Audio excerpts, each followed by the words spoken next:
Hi everyone, welcome to sleepy classes. अब बहुत ही कम दिन रह गए हैं प्रीलिम्स 2020 में। हमारा एक छोटा सा इनिशिएटिव है to help you in the revision of your subjects, right. तो अभी इस वीडियो में हम इन्वायरमेंट के जो हमारे प्रीमिक्स के क्वेश्चंस हैं उसकी कंपाइलेशन में से कुछ इंपॉर्टेंट क्वेश्चंस डिस्कस करेंगे। और मैं ये कोशिश करूँगी कि जो भी क्वेश्चन या टॉपिक मैं डिस्कस करूँ उसके लिंकेजेस भी साथ साथ आपको बता दूँ। ज़्यादा डिटेल में नहीं बता पाऊँगी बिकॉज टाइम कंस्ट्रेंट है, लेकिन उससे आपको आइडिया हो जाएगा कि मुझे इस टॉपिक से रिलेटेड ये चीज़ें भी पढ़नी है। ठीक है, शुरू करते हैं पहले क्वेश्चन के साथ, जो कि है कावेरी रिवर के बारे में। देखो, अब जब भी हम कावेरी रिवर की बात करते हैं, we know that it is an important river of South India. In fact, it is the third largest river in South India after Godavari being the first one, the largest one, followed by Krishna, followed by Kaveri. ठीक है, तो तीन बड़े reverse में से एक है ये साउथ इंडिया के, तो ये स्टेटमेंट हमारी गलत हो जाती है। अब ये जो कावेरी का बेसिन है वो 3 स्टेट्स और एक यूटी से गुजरता है। सबसे ज़्यादा बड़ा बेसिन हमारा तमिलनाडु में है, followed by Karnataka, followed by Kerala, followed by Pondicherry, जिसमें हार्डली 160 स्क्वायर किलोमीटर्स है। ब्रह्मगिरी हिल्स में ओरिजिनेट होती है ये इन अ प्लेस कॉल्ड ताल Kaveri which is in Karnataka. So it originates in Karnataka, western Ghats में, पासिस थ्रू कर्नाटका, तमिलनाडु को 2 हिस्सों में डिवाइड करती है, नॉर्थ एंड साउथ। तमिलनाडु में इसका सबसे बड़ा बेसिन है, ड्रेनेज बेसिन सबसे ज़्यादा तमिलनाडु में है। उसके बाद पौंडीचेरी में थोड़ा सा पार्ट है, drains into the Bay of Bengal. Simple, right. उसके बाद मैक्सिमम, जैसे कि मैंने बताया, जो बेसिन है इसका तमिलनाडु में आता है। अगर हम इसकी ट्रिब्यूटरीज की बात करें तो वी हैव काबिनी, मोयार, हेमावती, भवानी। ठीक है, और कावेरी का जो मेंशन है, बहुत सारे जो टेक्स्ट हैं साउथ इंडिया के, सिलापदिकारम जो इम्पोर्टेंट टेक्स्ट हैं उनमें है, it has been the lifeline of Asian kingdoms. ऐसा माना जाता था कि स्काई, आसमान एक बार धोखा दे सकता है लेकिन कावेरी नहीं दे सकता। One of the most fertile regions in India is Kaveri delta, because of the fact कि बहुत ज़्यादा प्रॉस्पेरिटी लेकर आया ये एंशियंट किंगडम्स में और अभी भी। ठीक है, और दूसरी चीज़ जो मैं एक आपको बताना चाहती हूँ कि इसका नाम पौनी भी है इन तमिल। ठीक है, और ये नॉर्थ एंड साउथ में, अगर आप मैप में भी देखो, ये तमिलनाडु का स्टेट है, नॉर्थ एंड साउथ में डिवाइड करता है। यहाँ पे पौंडीचेरी का पार्ट है, थोड़ा सा केरला का पार्ट आता है। ठीक है, मतलब बेसिकली बात क्या है कि जो बेसिन है वो केरला स्टेट में भी एक्सटेंड करता है, and it is the third largest river, not to forget. Then the next question is regarding World Environment Day, जिसको Environment Day भी कहा जाता है, जिसको Eco Day भी कहा जाता है। 5 जून को हर साल मनाया जाता है। 1972 में जो स्टॉकहोम कन्वेंशन का पहला दिन था वो 5 जून था, इसके तहत ये मनाया जाता है। लेकिन वर्ल्ड एनवायरनमेंट डे 1974 को ही स्टार्ट किया गया। ठीक है, हर साल एक होस्ट कंट्री रहता है। 2018 में इंडिया था, 2019 में चाइना था और 2020 में Colombia in partnership with Germany है। थीम्स की बात करें, 2018 इसलिए इंपॉर्टेंट है क्योंकि इंडिया था उस टाइम पे, थीम था बीट प्लास्टिक पॉल्यूशन। 2019 में एयर पॉल्यूशन के अराउंड रिवॉल्व कर रहे थे हम, और 2020 का थीम है टाइम फॉर नेचर या फिर बायोडाइवर्सिटी के अराउंड हम रिवॉल्व कर रहे हैं। एक बार फिर से बता देती हूँ होस्ट के बारे में, Colombia in partnership with Germany. Colombia इसलिए क्योंकि अमेजोन बेसिन का पार्ट है कोलंबिया। जैसे हम अमेजोन बेसिन की बात करते हैं तो अमेजोन फॉरेस्ट सबसे ज़्यादा ब्राज़ील में है 60%, followed by Peru 13, followed by Colombia 10%। और ऐसा माना जाता है कि दुनिया भर की जो 10% बायोडाइवर्सिटी है वो आपको कोलंबिया में मिलती है। Colombia is one of the 17 mega diverse countries, उनमें से एक इंडिया भी है। ठीक है, मेगा डाइवर्स कंट्रीज कौन बताता है? World conservation monitoring centre under UNEP. In fact world environment day का जो थीम है वो भी यूएनईपी ही बताता है।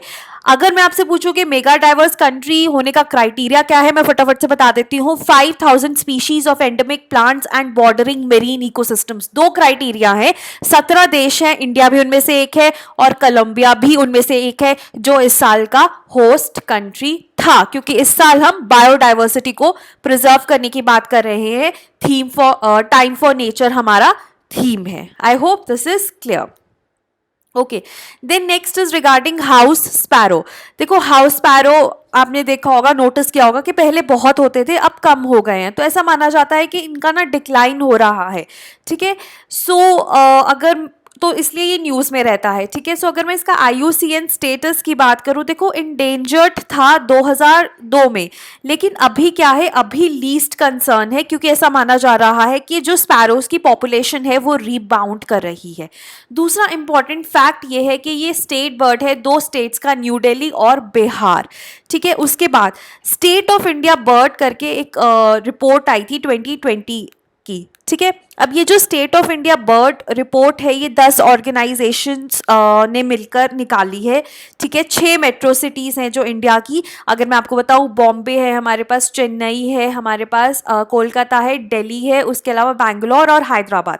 इनमें बर्ड्स की जो स्टेट है उसको स्टडी किया गया, और इस रिपोर्ट पे ये पता चला कि जो स्टेबल है स्पैरोज की पॉपुलेशन पिछले 25 सालों से स्टेबल है, इसलिए अब इसका लो कंजर्वेशन कंसर्न हो गया है। लेकिन पहले जैसे स्पैरोज के पीछे ही बात की जा रही थी, अब ऐसा माना जाता है कि इनकी पॉपुलेशन स्टेबल है, डिक्लाइन नहीं हो रही, तो इसलिए हम इसको लो कंजर्वेशन कंसर्न में डाल देते हैं।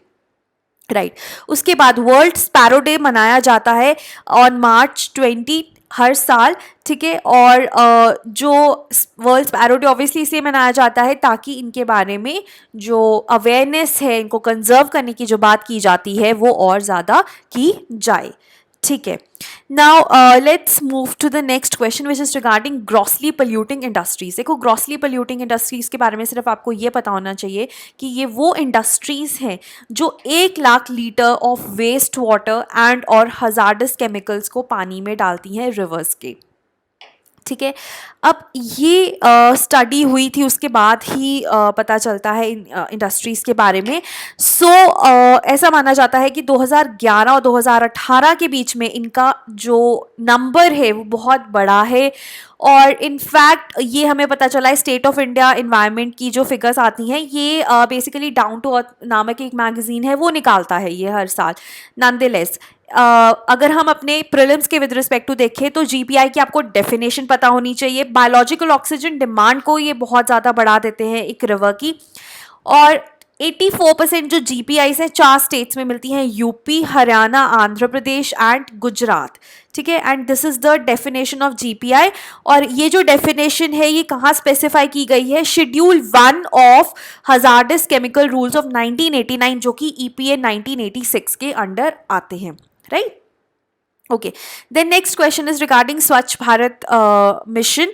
सो इसके ऊपर एक यूनिसेफ की स्टडी हुई थी, बहुत ही फैक्चुअल क्वेश्चन है, इतना इंपॉर्टेंट भी नहीं लग रहा मुझे इस साल के प्रीलिम्स के लिए, बट नॉनदलेस ये जो स्टडी है ये 3 स्टेट्स में की गई, बिहार, उड़ीसा और वेस्ट बंगाल, और इसमें यही पता चला कि जो non oral defecation open defecation free जो विलेजेस नहीं है, ठीक है, उनमें कंटामिनेशन ज़्यादा है, ग्राउंड वाटर में, इवन ड्रिंकिंग वाटर में भी आपको कंटामिनेशन ज़्यादा मिलती है कंपेयर टू वो वाली विलेजेस जिनमें ओपन डिफिकेशन अब नहीं है, they are open defecation free villages. तो ये ऑब्वियस सा फैक्ट है।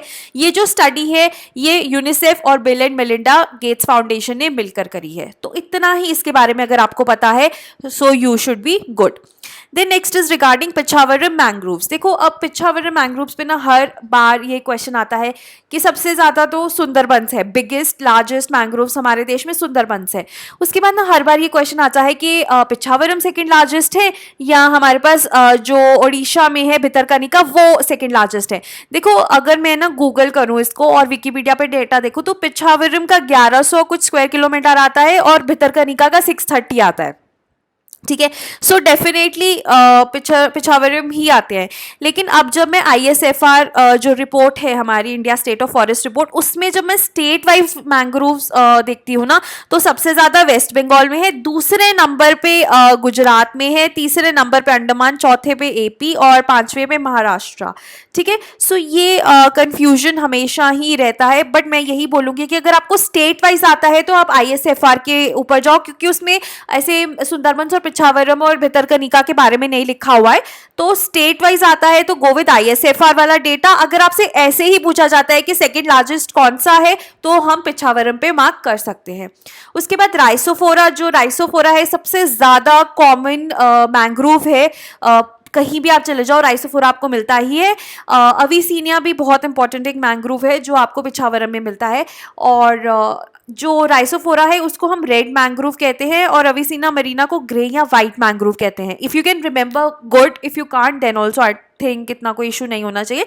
और जो पिछावरम है वो वे ऑफ बंगाल से सैंड बार से सेपरेटेड है, ये भी एक इंपॉर्टेंट चीज़ है।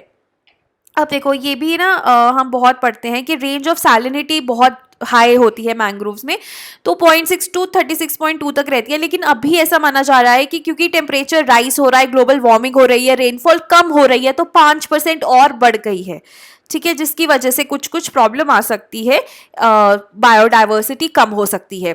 उसके बाद पिछावरम में ना एक थिल्ला करके भी मिलता है which is a medicinal plant, जिसको ब्लैक मैंग्रोव भी के नाम से भी जाना जाता है, राइट।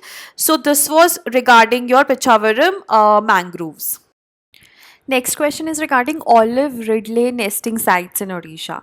अब जो ऑलिव रिडले टर्टल्स हैं, we all know that they engage in mass nesting which is also known as अरीबाडा।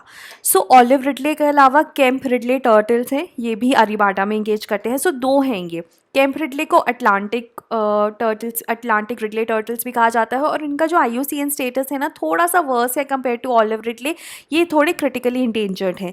Olive ridley turtles हमें इंडियन, एटलांटिक, पैसिफिक ओशन तीनों में मिलते हैं। स्मॉलेस्ट टर्टल्स कहा जाता है इन्हें। और जो ये ऑलिव रिडले टर्टल्स है ना, ये इनका जो IUCN स्टेटस है वो वनरेबल है, ठीक है, लेकिन शेड्यूल 1 में आते हैं of wildlife protection act. अब गहिरमाथा मरीन सैंक्चुरी जो कि हमारी भितरकनिका के अंदर आती है, वो एक नेस्टिंग साइट है। ऋषिकुल्या कोस्ट है और बहुड़ा रिवर माउथ है, ये थोड़ा रीसेंट है, ठीक है, तो आपको नहीं पता होगा।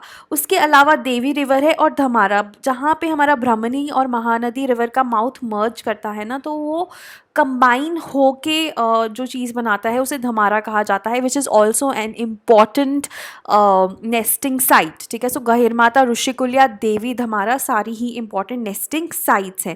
उसके बाद टर्टल एक्सट्रैक्टर डिवाइसेस जो है, अभी गवर्नमेंट ने इंश्योर किया है कि जितने भी ट्रॉलर्स हैं जो फिशिंग करते हैं उनमें टर्टल एक्सट्रैक्टर डिवाइसेस हो, ताकि जो टर्टल्स कैप्चर भी हो जाए गलती से वो निकल जाएं। और इस बार क्योंकि लॉकडाउन था, तो ऑलिव रिडले टर्टल से बहुत ही जो उनकी मास नेस्टिंग थी वो अच्छे से हो गई, नहीं तो अदरवाइज फिशरमैन, टूरिस्ट उनको डिस्टर्ब करते हैं, और वो डिस्टर्ब ना करे उसलिए प्रशासन को बहुत मेजर्स लेने पड़ते हैं। इस साल वो कम लेने पड़े। नेक्स्ट है हमारा एक्यूट इंसेफेलाइटिस सिंड्रोम। देखो जो इंसेफिलॉन वर्ड होता है ना, वो ब्रेन से रिलेटेड होता है, और जो आइटिस वर्ड है वो इन्फ्लेमेशन, ठीक है। जैसे hepatitis, hepa is related to liver, है ना, तो हेपेटाइटिस में लिवर की इन्फ्लेमेशन होती है, उसी तरह से इंसेफेलाइटिस में ब्रेन की इन्फ्लेमेशन होती है। तो जो एक्यूट इंसेफेलाइटिस सिंड्रोम है ना, ये एक तरह से एक सिम्टम है। ये बहुत सारे वायरसेस कॉज कर सकते हैं, बहुत सारे बैक्टीरिया, पैरासाइट्स, बहुत सारी जो इस सिंड्रोम को कॉज कर सकते हैं।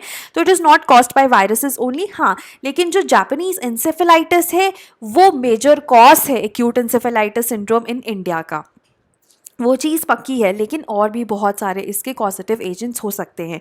जब हम जापानीज इंसेफेलाइटिस वायरस की बात करते हैं तो आपको पता है इसका वेक्टर क्या है, क्यूलिक्स। अब क्यूलिक्स और किसका वेक्टर है, वेस्ट नाइल फीवर का, ये भी एक वायरल डिजीज़ है। उसके अलावा जो इंपॉर्टेंट वेक्टर और है Aedes, dengue, chikungunya, yellow fever, Zika, इन सब का वेक्टर है। Even Zika is known to cause acute encephalitis, और इवन नीपा वायरस, ठीक है। सो ये सब, और अगर हम और वेक्टर्स की बात करें तो हमारे पास प्लाज्मोडियम मलेरिया का वेक्टर कौन सा है, फीमेल एनोफिलिस मॉस्किटो, राइट। तो ये जो इंपॉर्टेंट वेक्टर्स हैं ये भी आपको पता होने चाहिए। और दूसरी चीज़ ये है कि जेई ना मोस्टली मॉनसून्स के दौरान होता है, क्योंकि क्यूलेक्स एक मॉस्किटो है और मॉस्किटोज़ का नंबर मॉनसून्स के दौरान बहुत बढ़ जाता है। अभी आपने देखा होगा डेंगू, चिकनगुनिया भी बहुत फैले हुए हैं। लेकिन जो एंसेफेलाइटिस अदर वायरसेस जैसे इंटेरो वायरसेस से होता है वो through out the year common रहता है, हर किसी भी टाइम ऑफ द ईयर में वो हो जाता है। नेक्स्ट है हमारे पास पक्के पागा हॉर्नबिल फेस्टिवल के बारे में।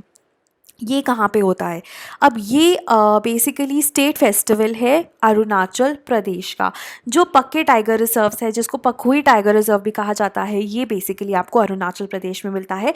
तो ये जो हॉर्नबिल फेस्टिवल है ये भी अरुणाचल प्रदेश में होता है। एक और हॉर्नबिल फेस्टिवल होता है जो कि कल्चरल फेस्टिवल भी है, वो कहाँ पे होता है, नागालैंड में, ठीक है। अब बेसिकली पखुई जो है यहाँ पे आपको हॉर्नबिल की 9 स्पीशीज़ मिलती हैं, जिसमें से ग्रेट हॉर्नबिल एक मोस्ट इम्पॉर्टेंट है और उसका IUCN स्टेटस वनरेबल है।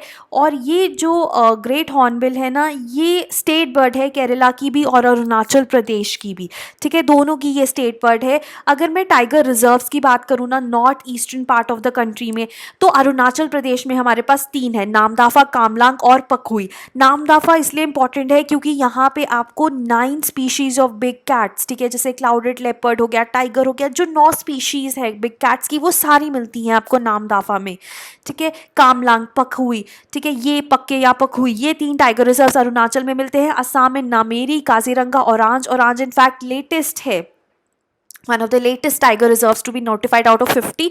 और उसके बाद मिजोरम में डांपा। तो टोटल हमारे पास 7 टाइगर रिजर्व्स है in the north eastern part of the country. उसके बाद नेक्स्ट है एंड ऑफ चाइल्डहुड इंडेक्स। ये इसमें सिंपल आपको ये पता होना चाहिए किसने निकाला था, save the children, which is a non profit. और ये 8 पैरामीटर्स में इवेलुएट करता है बच्चों को, जैसे कि चाइल्ड मोर्टैलिटी, मैल न्यूट्रिशन एक्सेट्रा। सिंगापुर ने टॉप किया है लिस्ट को, इंडिया का रैंक 133 है आउट ऑफ 176, ठीक है। तो इसमें यही बताया हुआ है कि चाइल्ड मोर्टैलिटी जैसे 39 तक आ गई है, विच इज़ स्टिल गुड। लेकिन जो हमारा MDG था, ठीक है, जो कि हमारे 2015 तक हमने अचीव करना था, वो 25 या उससे नीचे था, वो हम अचीव नहीं कर पाए। लेकिन नॉनदलेस हमारे जो पैरामीटर्स हैं, चाइल्ड मैरिज कम हुई है, ठीक है, और उसके बाद जो इन्फेंट मोर्टैलिटी है वो कम हुई है, वो सब चीज़ें इंप्रूव हुई हैं, स्कूल जाने वाले बच्चों का नंबर बढ़ा है, but nonetheless we have much to achieve, ठीक है। सो ये एक बार ज़रूर देख लेना, एंड ऑफ चाइल्डहुड इंडेक्स, ठीक है। देन जो हमारा नेक्स्ट क्वेश्चन है दैट इज रिगार्डिंग डुगोंग। अब डुगोंग क्या है? Dugong is also known as sea cow, right. IUCN status इसका वनरेबल है। अब डुगोंग को ना हम सी काउ के नाम से जानते हैं क्योंकि ये एक हर्बीवोरस मेरीन मैमल है। प्रीलिम्स में ना ये भी पूछा गया है कि कौन से इनमें से मैमल्स हैं, ठीक है। Sea cow, sea horse. So sea cow is a mammal, it is an herbivorous mammal, क्योंकि ये सी ग्रास पे फीड करता है, तो इसलिए सी ग्रास बहुत एक इम्पॉर्टेंट पार्ट है of the existence of sea cows. और सी ग्रास इसलिए भी इम्पॉर्टेंट है क्योंकि ये 35 टाइम्स मोर कार्बन सिक्वेस्ट्रेशन करता है देन एटमॉस्फेयर, ठीक है। एक तो ये इंपॉर्टेंट चीज़ है। उसके बाद कॉन्जर्वेशन की बात करें तो वर्ल्ड डुगोंग डे है जो कि 28 मई को मनाया जाता है हर साल। इतना इंपॉर्टेंट फैक्ट नहीं है, याद आता है तो ठीक है, नहीं तो यू कैन लीव ऑल्सो। उसके बाद अगर हम इनकी कॉन्जर्वेशन की बात करें तो जो CMS है, ठीक है, conservation of migratory species of wild animals, उसका जो कॉप था, कॉन्फ्रेंस ऑफ पार्टीज, 13th जो कॉन्फ्रेंस ऑफ पार्टीज था वो कहाँ हुआ था? इंडिया में। February 2020 में गांधीनगर इन गुजरात में वो हुआ था। और उसका थीम बहुत इंपॉर्टेंट हो जाता है क्योंकि इंडिया में हुआ था, migratory species connect the planet and we welcome them home. अब CMS के साथ ना CMS के अंडर MOUs हैं, ठीक है, जो कि लीगली बाइंडिंग नहीं है।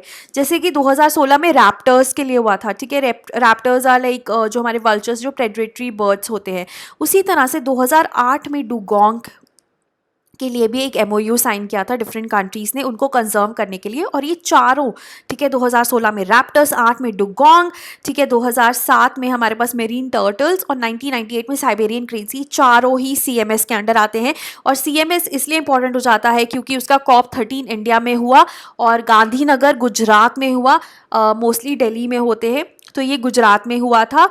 और इसका थीम भी बहुत इंपॉर्टेंट हो जाता है, ठीक है। So this is regarding dugong, ठीक है। तो ये largely sea grass dependent community है, तभी क्योंकि सी ग्रास में फीड करती है इसीलिए इसका नाम सी काउ है। देन माइक्रोप्लास्टिक्स किनको कहते हैं? वो पार्टिकल्स जो 5 mm इन लेंथ से छोटे होते हैं। उसके बाद ना SDGs इंपॉर्टेंट है, 17 के 17 SDGs आपको रटे होने चाहिए, ठीक है। आपको पता होना चाहिए कि जैसे मैं बात करूँ लाइफ बिलो वाटर, कौन सा SDG है? SDG 14। तो जो मेरीन लिटर है, क्योंकि जो माइक्रो प्लास्टिक्स है eventually they and up in marine areas, ठीक है। तो मेरीन लिटर को कम करने के लिए हमारे पास SDG 14 है। लेकिन अगर हम और मेरीन लिटर की बात करें तो हमारे पास SDG 11 भी है, क्योंकि वो सस्टेनेबल सिटीज़ और कम्युनिटीज़ बनाता है। और उसमें एक 11.6 टारगेट आता है जो कि बात करता है म्यूनिसिपल और अदर वेस्ट को कम करने की, वेस्ट मैनेजमेंट अच्छे से करने की। So we have SDG 11, we have SDG 12, तो बहुत सारे SDGs हैं जो वेस्ट से रिलेटेड हैं, लेकिन लाइफ बिलो वाटर में SDG 14 आता है, इसलिए मैं इसमें आपको बता रही हूँ। बट नॉनदलेस 17 के 17 SDGs के बारे में आपको पता होना चाहिए। उसके बाद इंडिया में इंस्टॉल्ड कैपेसिटीज़ की अगर हम बात करें रिन्यूएबल एनर्जी में, तो किसकी सबसे ज़्यादा है? विंड। ठीक है, विंड है हमारे पास सबसे ज़्यादा इंस्टॉल्ड कैपेसिटी 31.14 गीगावाट्स। उसके बाद सोलर आती है 25 गीगावाट्स। उसके बाद बायो आती है 9.92 और उसके बाद लास्ट में स्मॉल हाइड्रो आती है 4.52।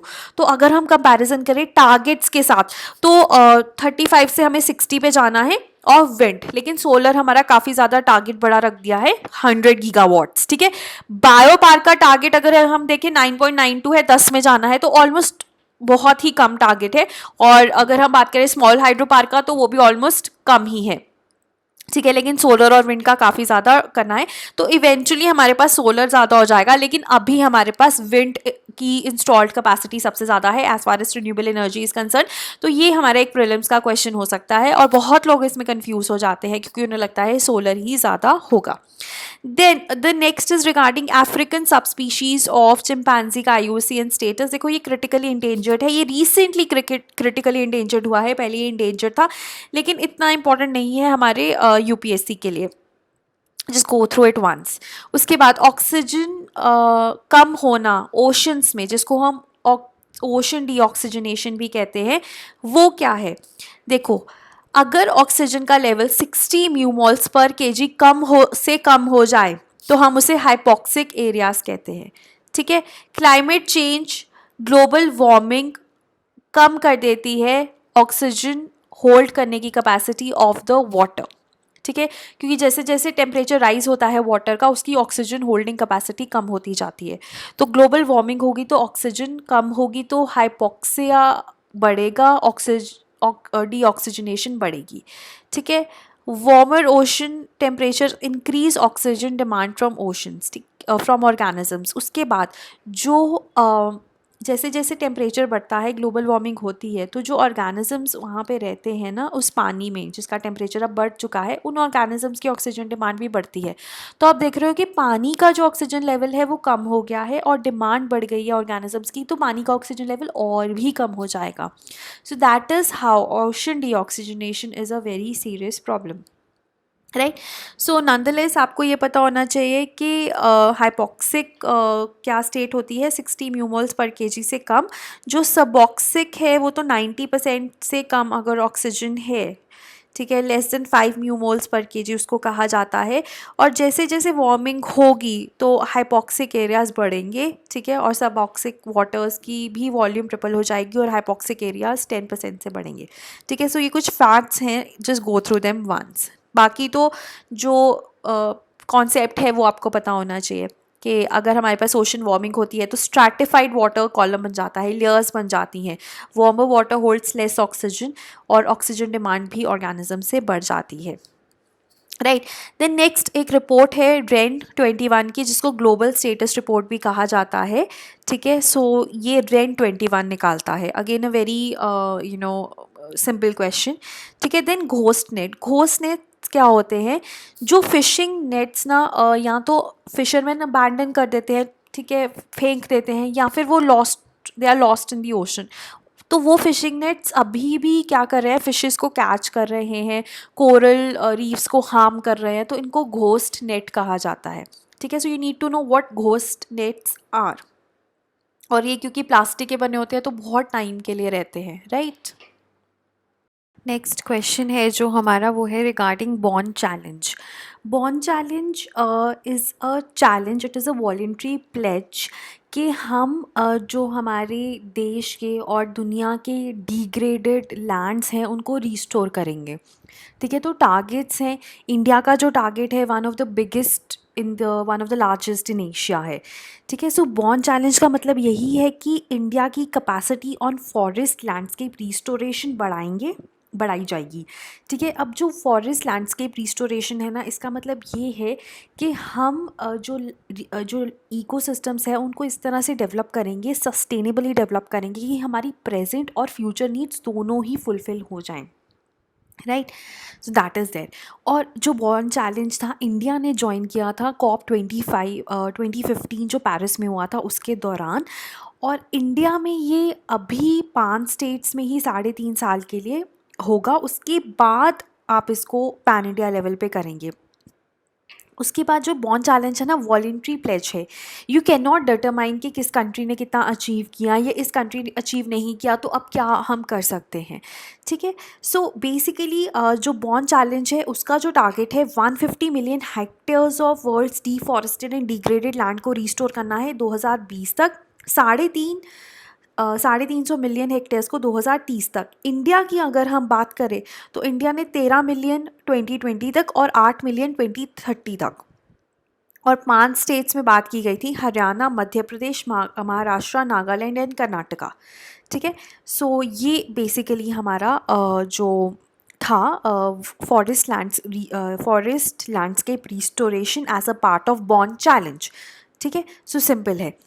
उसके बाद जो हमारा UNCCD है, United Nations Convention to Combat Desertification, उसका जो कॉप था 14, वो भी इंडिया में हुआ था 2019 में न्यू दिल्ली में। ठीक है, सो क्योंकि इंडिया में जितने भी कॉप हुए हैं अभी लेटली तो बहुत हुए हैं, तो वो और भी ज़्यादा इंपॉर्टेंट हो जाते हैं। वहाँ पे क्या डिसीजंस लिए गए हैं, जैसे यहाँ पे भी बहुत डिसीजंस लिए गए थे इंपॉर्टेंट, उनको एक बार ज़रूर देख लेना। और इसका थीम भी बहुत इंपॉर्टेंट है, restore land sustain future. Do look at the important decisions of COP14, right. Okay, next है रीसेंट एक्सटिंक्शंस के बारे में। स्पिक्स मकाओ ब्राज़ील, ये सही है क्योंकि जो स्पिक्स मकाओ ना, it is a type of a parrot है ना, मकाओज। तो ये जो है ब्राज़ील में था और एक्सटिंक्ट इन वाइल्ड माना जाता है, अभी कैप्टिविटी में ही है। 160 और नंबर है, कैप्टिविटी में है, तो ये एक्सटिंक्ट इन वाइल्ड है। वाइट राइनो, जो हमारा जो नादरन वाइट राइनो था, ठीक है, जो कि recently male northern white rhino death हुई थी, तो it is a sort of an extinction only, क्योंकि अब सिर्फ फीमेल वाइट राइनोज रह गई हैं। और ये कीनिया में हुआ था, उस नादरन वाइट राइनो का नाम सूडान था। ठीक है, सो ये एक तरह से आपको ऑप्शन कंफ्यूज करने के लिए ही दी गई थी, और इसका आंसर भी गलत है। आइडियली जो इसका आंसर है 1 ओनली ही होना चाहिए। ठीक है, क्योंकि जो ग्रेट इंडियन बस्टर्ड है वो अभी एक्सटिंक्ट नहीं है, उसका IUCN स्टेटस क्रिटिकली इंडेंजर्ड है। अगर हम बात करें सदर्न वाइट राइनो की ना, तो वो नियर थ्रेटेंड है। ठीक है, सो वाइट राइनोज में भी हमारे पास 2 आते हैं, नदरन जो कि एक्सटिंक्ट इन वाइल्ड है अभी ऑलमोस्ट, बट इसका अगर आप IUCN स्टेटस देखोगे तो क्रिटिकली इंडेंजर्ड ही है, क्योंकि ना अभी इसको आर्टिफिशियली इंसेमिनेट किया जा रहा है, वो जो वुमेन है। ठीक है, सदर्न वाइट राइनो है, उसका स्टेटस नियर थ्रेटेंड है, और जो इंडियन राइनोस है, ग्रेटर वन हॉर्न राइनो, उनका IUCN स्टेटस वनरेबल है। सुमत्रन जावन है, उनका भी IUCN स्टेटस क्रिटिकली इंडेंजर्ड है। जो ये राइनोस है ना, I have covered in my 2 minutes. ठीक है, तो अगर आपने नहीं पढ़ा तो उसमें ज़रूर go through that video once.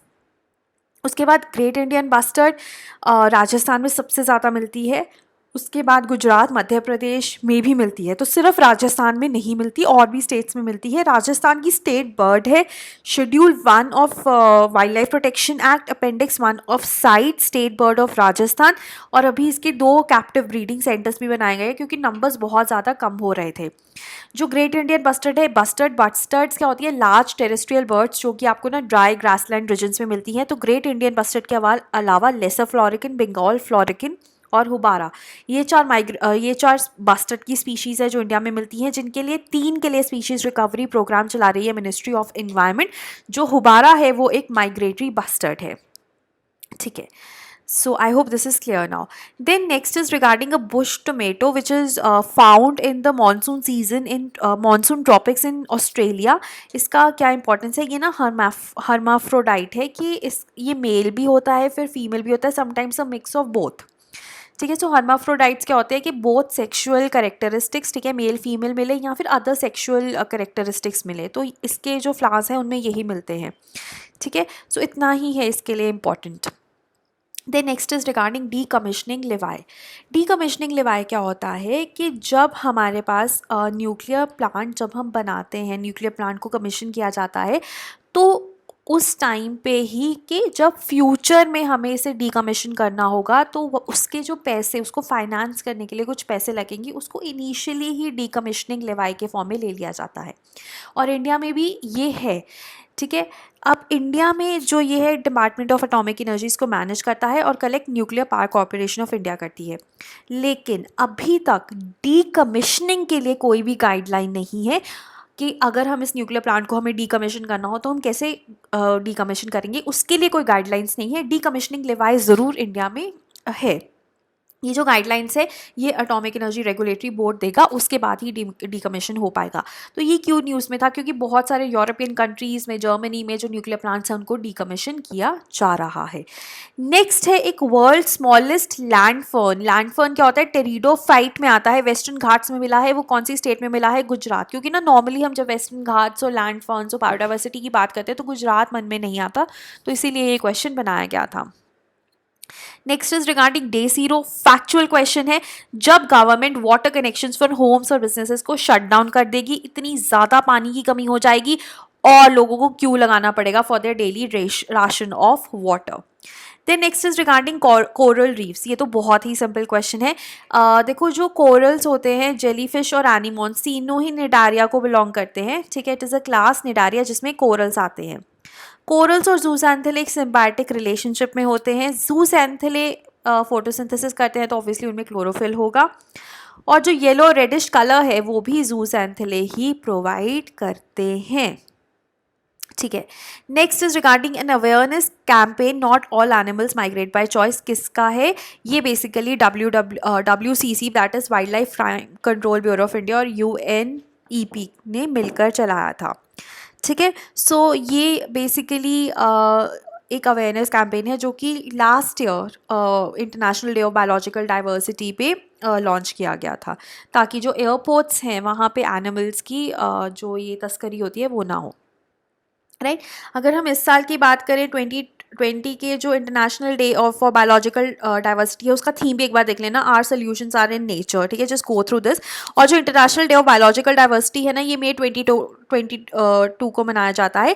Initially ना ये December 29 में मनाया जाता था, ठीक है। December 29 में मनाया जाता था उस दिन को सेलिब्रेट करने के लिए जब CBD इफेक्ट में आया। लेकिन अब दिसंबर के एंड में छुट्टियां बहुत होती हैं, तो इसलिए May 22 को शिफ्ट कर दिया गया to commemorate the day of adoption of the Rio Earth Summit, ठीक है। सो ये जो हुआ ये 2000 में शिफ्ट कर दिया गया, तो इसकी भी एक अपनी स्टोरी है international day of biological diversity की, उसके बारे में पढ़ लेना आप, ठीक है। So moving on to the next question that is regarding mangroves. ये भी फैक्चुअल क्वेश्चन है। इंडिया में 3% वर्ल्ड मैंग्रोव वेजिटेशन है, और इंडिया का अगर हम जोग्राफिकल एरिया देखें मैंग्रोव्स उसका 0.15% ही कवर करते हैं। ये ISFR 2017 का डेटा है, लेकिन अभी जो लेटेस्ट रिपोर्ट आई है उसमें भी मोस्टली यही है, ठीक है। Then next is regarding your Similipal national park. Similipal national park जो है ओडिशा में है। It is also one of the UNESCO's world network of biosphere reserve, MAB project कहा जाता है, जिसमें 11 बायोस्फीयर रिजर्व्स इसके अंडर हैं इंडिया में आउट ऑफ द टोटल 18, ठीक है। And it is named due to the abundance of semal trees that bloom है, ठीक है। दूसरी चीज़ ये है कि यहाँ पे Mankidia which is one of the PVTGs भी यहाँ पे मिलती हैं, ठीक है। सो अगर हम बात करें बायोस्फीयर रिजर्व्स की, तो एक ना मैप बना लो, ठीक है। Map for instance Kangchenjunga north east में है, नोक्रेक नॉर्थ ईस्ट में है, ठीक है। ये दो नॉर्थ ईस्ट में हो गए। फिर सुंदरबंस हो गया, सिमलीपाल हो गया, gulf of Mannar, greater Nicobar, Nilgiris, Agastya मलाई, यहाँ पे अचनामाकर, अमरकंटक, पंचमरी, ठीक है, और ये नंदा देवी। तो टोटल 11 हैं, ठीक है। तो इससे ना आपको याद रहेगा कि 18 जो बायोस्फीयर रिजर्व्स हैं उसमें से जो 11 मैप के अंडर है वो कौन से हैं, क्योंकि ना आपसे बहुत बार ये क्वेश्चन पूछ लिया जाता है कि ये मैप के अंडर है कि नहीं। जैसे मानस मैप के अंडर नहीं है लेकिन बायोस्फीयर रिजर्व है, उसी तरह से और भी एग्जाम्पल्स हैं। So always make a map, ताकि आपके दिमाग में 2 बार आप मैप बनाओगे ना आप कभी नहीं भूलोगे, ठीक है। उसके बाद जो पीवीटीजीज़ है ना, उनके बारे में भी अच्छे से पढ़ लेना। जैसे कि ओडिशा में सबसे ज़्यादा पीवीटीजीज़ मिलते हैं, टोटल 75 है। दिबार कमीशन, जैसे पहले प्रिमिटिव ट्राइबल ग्रुप पीडीजीज़ होते थे, अब पर्टिकुलरली वनरेबल ट्राइबल ग्रुप्स हैं। ठीक है, इनका कुछ क्राइटेरिया भी है, बेसिक क्राइटेरिया है, जैसे होमोजेनस होना चाहिए, स्मॉल पॉपुलेशन होनी चाहिए, physically isolated, absence of written language. तो क्या क्या क्राइटेरियाज हैं to be notified as PVTGs, all of that please do go through it once, right? Okay, then next is regarding vermin. Vermin बहुत ही एक simple question है, schedule 5 ऑफ WPA में आता है 1972 में, और स्टेट्स हमेशा लिस्ट सेंड करती हैं कि हम इनको वर्मिन डिक्लेयर करना चाहते हैं, सो एंड सो एनिमल्स को, और फिर सेंटर गवर्नमेंट नोटिफाई करती है, और सिर्फ उन एनिमल्स को नोटिफाई कर सकती है जो कि शेड्यूल 1 और शेड्यूल 2 के पार्ट 2 में हैं। उनको नोटिफाई नहीं कर सकती बिकॉज उनको एब्सोल्यूट प्रोटेक्शन है, उनको नोटिफाई नहीं कर सकती। उसके अलावा कोई भी एनिमल को जो सेंट्रल गवर्नमेंट है वो नोटिफाई कर सकती है। वंस इट इज़ नोटिफाइड वो शेड्यूल 5 में आता है, and it is for a particular period of time only. ठीक है, हर एक स्टेट का अलग वर्मिन है। फॉर एग्जांपल रीसस मंकी हमारे पास HP में है, नीलगाय कौन सी स्टेट्स में है। ठीक है, सो ऐसे 2-3 हमारे पास जो वर्मिन है वो एक बार just go through the state. ठीक है, अगर आपको पता है तो नथिंग लाइक इट, राइट। उसके बाद जो 6 शेड्यूल्स हैं वो भी आपको पता होने चाहिए। Schedule 1 and part 2 of schedule 2 absolute protection, highest penalties. 3 और 4 वाली जो स्पीशीज़ है वो भी प्रोटेक्टेड है, लेकिन पेनल्टीज कम है। शेड्यूल 5 में वर्मिन आता है, those can be hunted. Schedule 6 में वो वाले प्लांट्स आते हैं that are prohibited from cultivation and planting, you can not plant these plants जो कि शेड्यूल 6 में आते हैं। और WPA में अगर हम बात करें इनके शेड्यूल्स में, तो प्लांट्स एनिमल्स दोनों ही आते हैं, right. Then next is regarding your UNESCO programme. जैसे हमने ऊपर देखा मैप 11 है आउट ऑफ 18, तो वो आपको पता होने चाहिए कौन से 11 हैं। अगर आपने मैप अभी बनाया था मेरे साथ तो यू नो सिमलीपाल है, अचनाकमर, अमरकंटक है, ग्रेट निकोबार है, मानस नहीं है। ठीक है, नीलगिरी सबसे पहले मैप के अंडर आया था, कंचनजोंगा सबसे लेटेस्ट है टू बी नोटिफाइड। ठीक है, उसके बाद नीलगिरी बायोस्फीयर रिजर्व में कौन से मिलते हैं, ये भी बहुत इंपॉर्टेंट क्वेश्चन है। देखो नीलगिरी बायोस्फीयर रिजर्व के बारे में जो भी आप रिकॉल कर सकते हैं वो ज़रूर कर लेना, क्योंकि ये भी एक फेवरेट टॉपिक है UPSC का। तो नीलगिरी में 3 स्टेट्स आती है, तमिलनाडु, केरला, कर्नाटका।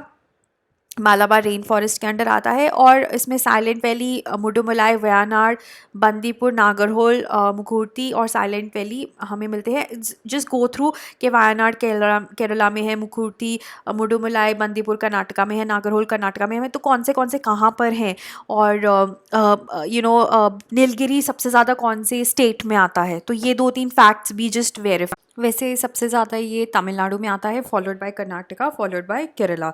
सो जस्ट कुछ इंपॉर्टेंट फैक्ट्स ना आपको पता होनी चाहिए। जैसे नीलगिरी सबसे पहला नोटिफाइड था, नीलगिरी में वेस्टर्न घाट्स, ईस्टर्न घाट्स मिलते हैं, कहाँ पे मिलते हैं, और इसमें कौन से जो वाइल्ड लाइफ सैंक्चुरीज और नेशनल पार्क्स आते हैं, कौन से आते हैं, कौन सी स्टेट में है, कैसे मैप में एक बार बना के देख लो ताकि you can arrange them from north to south and east to west, right. So moving on to the next question, which is regarding your Kanchenjunga National Park, which is named after the Kanchenjunga Peak.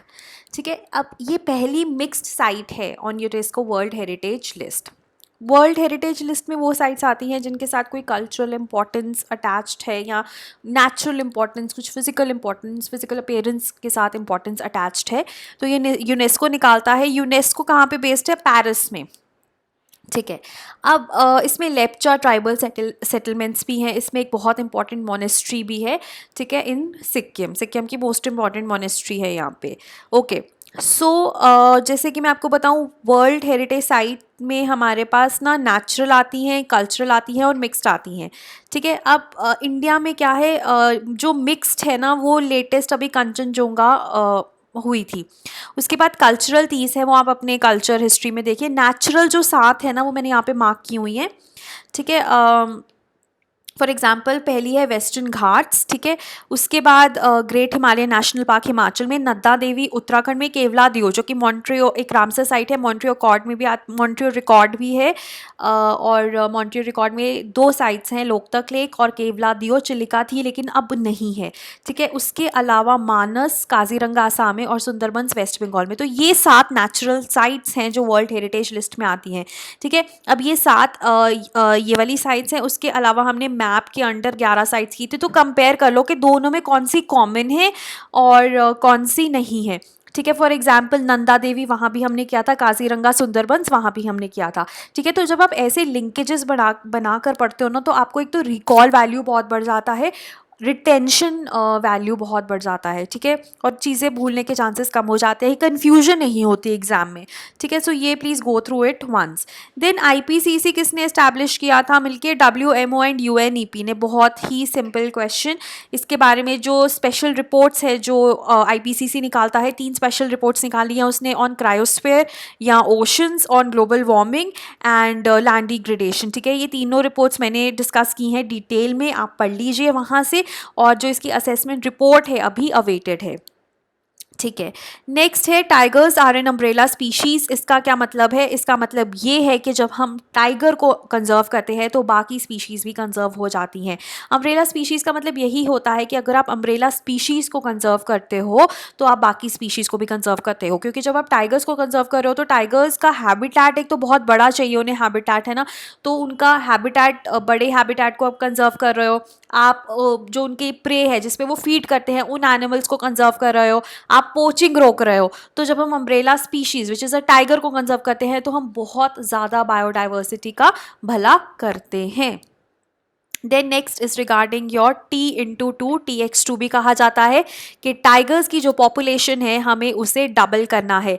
2010 में ये गोल लिया गया था Saint Petersburg Russia में कि 2022 तक हम tigers की पॉपुलेशन को डबल कर देंगे। दोनों ही ईयर ऑफ टाइगर हैं, और हमने इंडिया ने तो इसको अभी 2018 में ही डबल कर दिया है, 4 years ahead of the goal.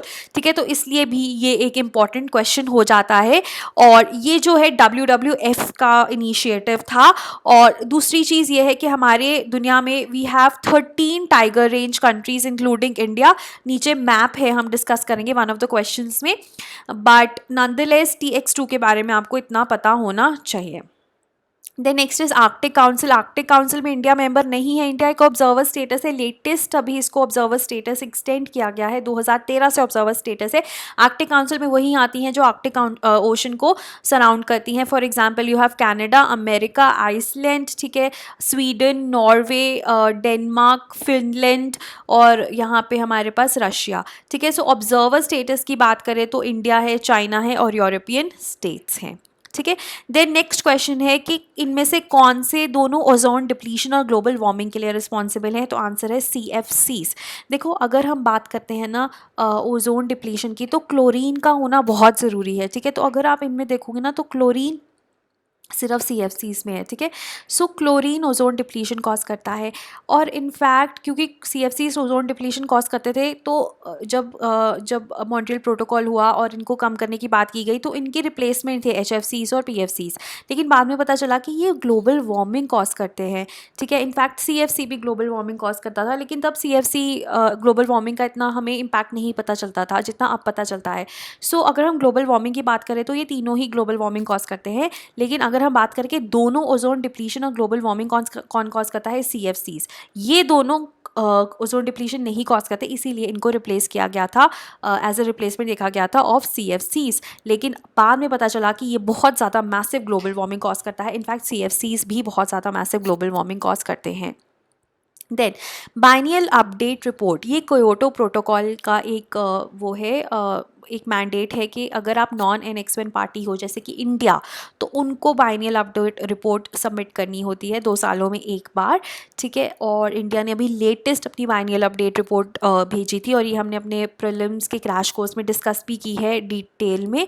ठीक है, अब बाइनियल अपडेट रिपोर्ट में बेसिकली ये बताते हो कि आपके ग्रीन हाउस गैसेज का क्या स्टेटस है। 6 ग्रीन हाउस गैसेज वही हैं जो क्योटो प्रोटोकॉल में होती हैं, CO2, methane, nitrous oxide, HFCs, PFCs and SF6। ठीक है, और 5 कैटेगरीज होती हैं मेनली हमारे पास: energy, industrial processes and product use, agriculture, waste and land use change and forestry, जिसमें कि land use change and forestry एक ऐसा सेक्टर है जो कि नेगेटिव रहता है, जो ग्रीन हाउस गैसेस को अब्जॉर्ब करता है, रिलीज नहीं करता। ठीक है, सो ये भी एक इंपॉर्टेंट चीज़ है जो आपको पता होनी चाहिए।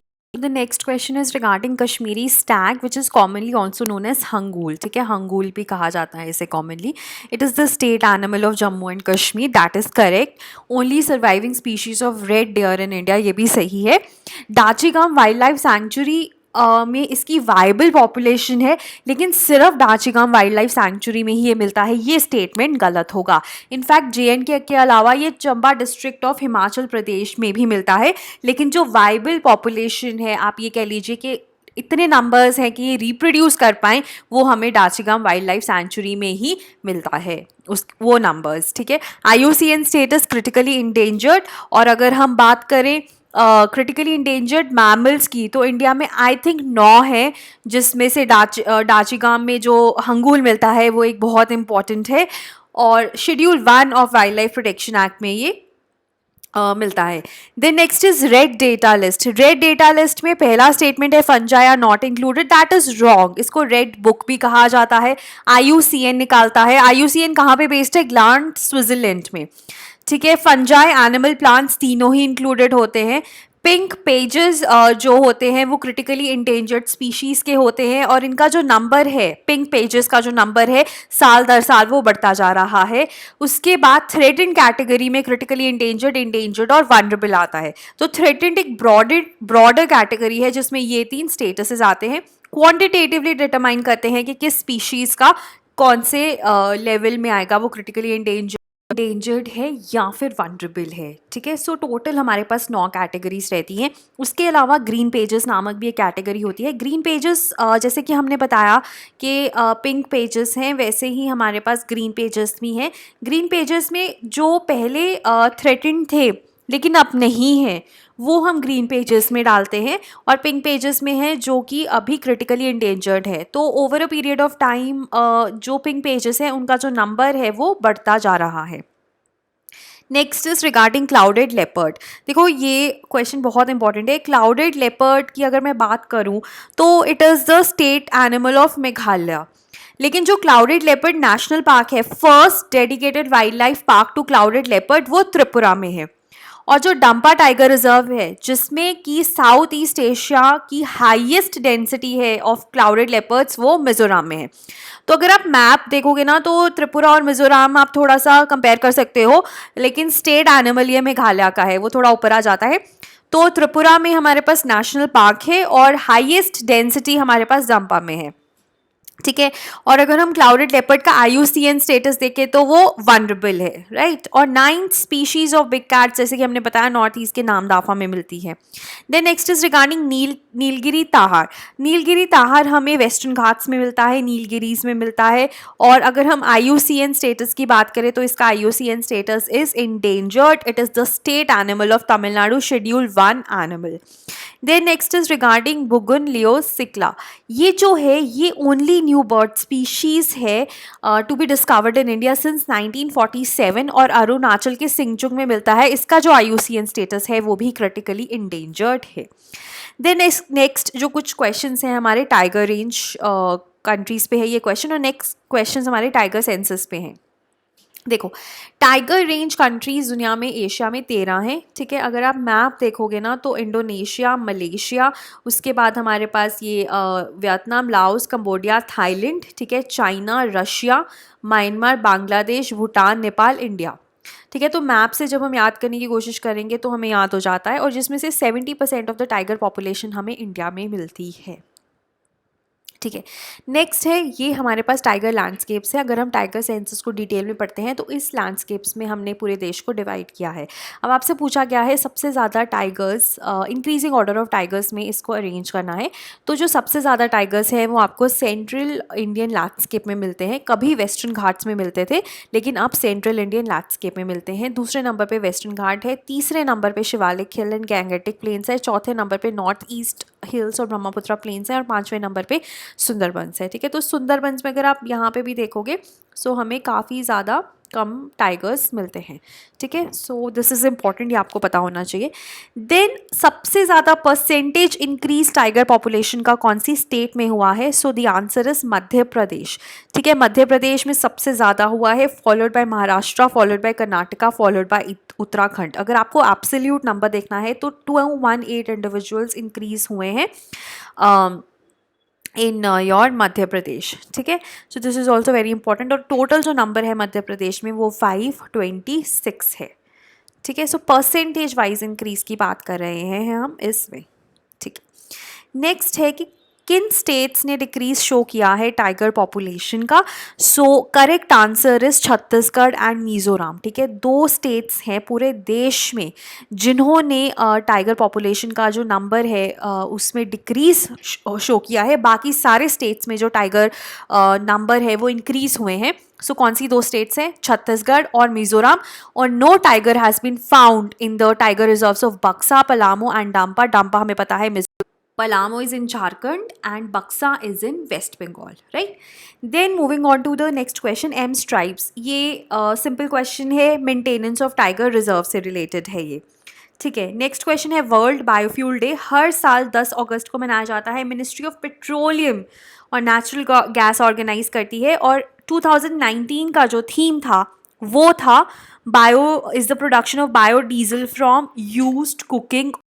सो 2020 का जो थीम था वो था बायोफ्यूल टूवर्ड्स आत्मनिर्भर भारत, राइट।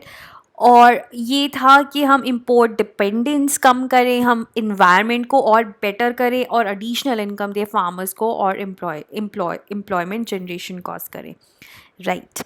ठीक है, नेक्स्ट जो हमारा क्वेश्चन है that is the report title skin and bones unresolved and analysis of tiger seizures from 20 to 2018 has quantified the illegal global trade in tiger and tiger parts। और ये किसने compile करी है?